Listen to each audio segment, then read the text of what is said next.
સંકોચ હતો બેને એની વાતો કરી અને પહેલો તો જે છે ને આપણો સંકોચ દૂર કર્યો કે આ તાલીમ જે માટેથી આપણે આયોજન કર્યું છે તો જો સ્ટાર્ટિંગમાં જ આપણે જ એના વિશે અહીંયા આપણી વિચારે જ ન બોલી શકીએ તો આપણે બહાર જઈને કે આપણું જે સ્થાનિક કક્ષાનું જે છે ત્યાં જઈને આપણે શું વાત કરવાના છીએ આ તાલીમ વિશે. તો એ જે સ્ટાર્ટિંગનો જે દોર હતો બેન દ્વારા બહુ સરસ લેવામાં આવેલો. પછી આના વિશે આપણે શું જાણીએ છીએ, એક સરસ એક્ટિવિટી બેનની મને ગઈ કે ખરેખર વાસ્તવિકતા શું છે. અહીંયા 4 પોર્શન પાડવામાં આવ્યા હતા અને આપણે બધાએ સ્ટીક હાથમાં લીધી હતી અને એ જે સ્ટીક જે છે બેને 4 પોર્શન આપ્યા. મેં એવું કીધું કે તમે આના વિશે કેટલું જાણો છો અને તમે શું બધાની સાથે શેર કરી શકો, પહેલો પોઈન્ટ. બીજો પોઈન્ટ જે છે કે તમે કોઈની સાથે એ શેર કરવા નથી માંગતા. ત્રીજો પોઈન્ટ જે છે કે તમને ખબર છે પણ તમે સિક્રેટ રહેવા માંગો છો. અને ચોથું છે કે તમને એના વિશેનું કંઈ જ્ઞાન જ નથી. એના પરથી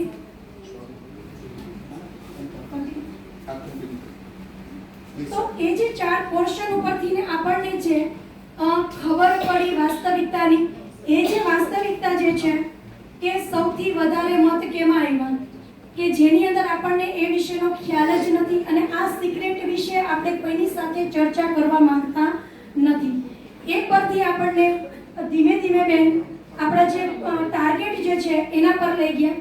ત્યારબાદ સૌથી ધી બેસ્ટ પોર્શન આપણા પૂજાબેન પૈજા બીઆરસી પડદરી એમનો હતો, જેમની અંદર એમને બહુ સરસ અમને ડિબેટ કરાવેલી કે આને રિલેટેડ આપણી જે ગેરમાન્યતાઓ જે છે અને એની પાછળનું જે સાયન્ટિફિક રીઝન છે કે નહીં, કે આપણે આંધળું કયું એના વિશે આપણે ચાલ્યા જ આવીએ છીએ વર્ષો ટુ વર્ષો, એની વાત કરવામાં આવી. જે ખૂબ સરસ સફળ રહ્યો અને જેની અંદર જેને કહેવાય કે તાલીમ જો 2 વે હોય ને તો વધારે સાર્થક રહે, તો એ એક 2 વેનો એક પ્રકાર હતો. ત્યારબાદ આપણા જે બેન આવ્યા હતા મૈત્રી ફાઉન્ડેશનમાંથી ને કે જેમને આપણને સ્વાસ્થ્ય વિશે એટલે કે પેડ વિશેની બહુ સારી એવી વાત કરવામાં આવી, શું યુઝ કરવું જોઈએ, કારણ કે અત્યારે એને આપણને ઘણા બધા ઓપ્શન્સ આપેલા હતા, કપની વાત હતી.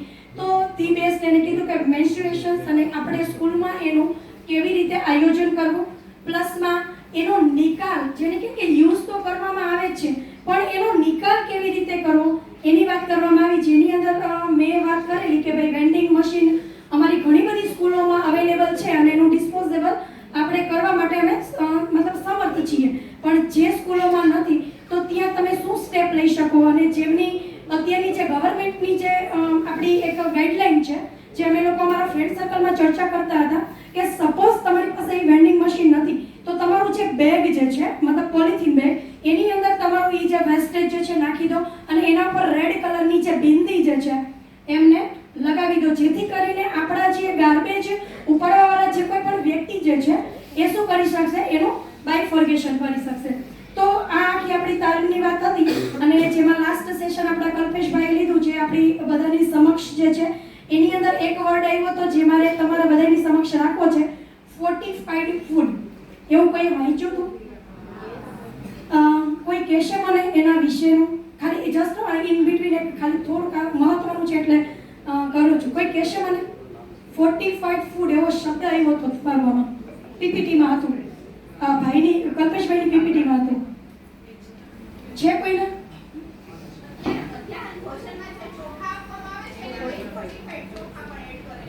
હા, એટલે એમનો મીનિંગ ખ્યાલ છે? યસ મેડમ, તમે કંઈક કહો છો બરાબર છે. યસ જે કૃત્રિમ રીતે થોડાક આપણા જે ન્યુટ્રિયન્ટ્સ જે છે એ એડ કરવામાં આવેલા હોય છે અને એ જે ફૂડ જે છે એને ફોર્ટિફાઈડ ફૂડ કહેવામાં આવે છે. જે સેશન હતું અને ઘણું બધું સરસ રીતે એમાં ડિસ્પ્લે કરેલું હતું. મેડમે કીધું કે ફોટોઝ નહીં પાડતા, તમને બધાને પીપીટી મળી જશે. ઓકે, અને આખું આપણું આ સરસનું સેશન હતું. પછી તો બાકી સરનો તો ખ્યાલ જ છે બધાને. Okay, thank you. આભાર.